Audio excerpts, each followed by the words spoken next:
É por isso que as vigas rasas, ou vigas chatas, aquelas vigas que ficam embutidas na laje, são as piores vigas que você pode ter na tua estrutura para suportar um determinado vão.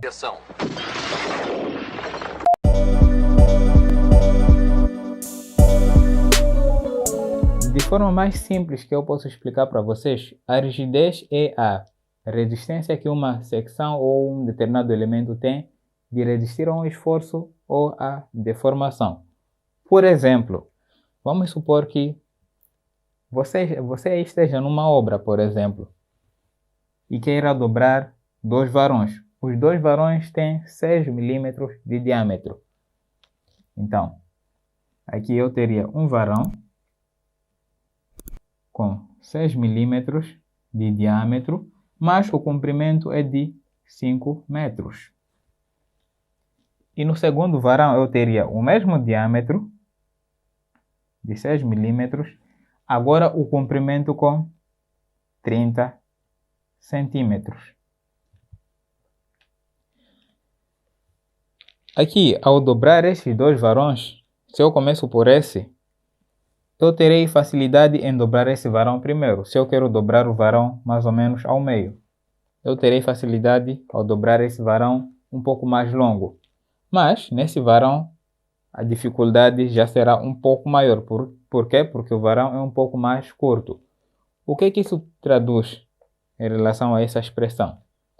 Assumindo que o módulo de elasticidade aqui é igual nos dois tipos de aço e a inércia é constante porque o diâmetro também é constante.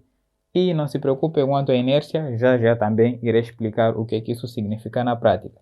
Mas, assumindo que o EI, que é o módulo de elasticidade, e o I, a inércia, é constante, eu teria o quê? EI constante. Para essa primeira situação, a rigidez aqui eu dividiria por 5. Mas para essa segunda situação, o EI, como eu disse, dividido pelo comprimento, eu dividiria por 0,3. Obviamente que o resultado aqui seria maior que aqui, ou seja, a rigidez desse elemento é maior que o do primeiro elemento. Por isso é que ele apresenta uma certa dificuldade na hora da dobra. Entendido isso aqui? Ok, agora vamos para a inércia. O que é inércia? De uma forma bem simples aqui, de vocês entenderem, a inércia é a capacidade que uma secção ou um elemento tem de resistir à flexão. Por exemplo, vou dar um exemplo dessa viga mesmo. Vou assumir que a secção dela seja essa aqui. Eu tenho aqui uma altura e uma base. Então, a inércia é igual a base vezes a altura ao cubo dividido por 12 para uma secção retangular. Ou seja, essa resistência que a secção tem de suportar a flexão, a contribuição vem mais da altura. Por isso é que geralmente as nossas vigas têm a altura mais alta em relação à base. Porque se eu quero aumentar a inércia, eu tenho que aumentar a altura. A base contribui, mas não tanto assim que nem a altura. Um outro exemplo é, por exemplo, se eu tivesse uma situação contrária, onde eu teria aqui a base maior e aqui a altura.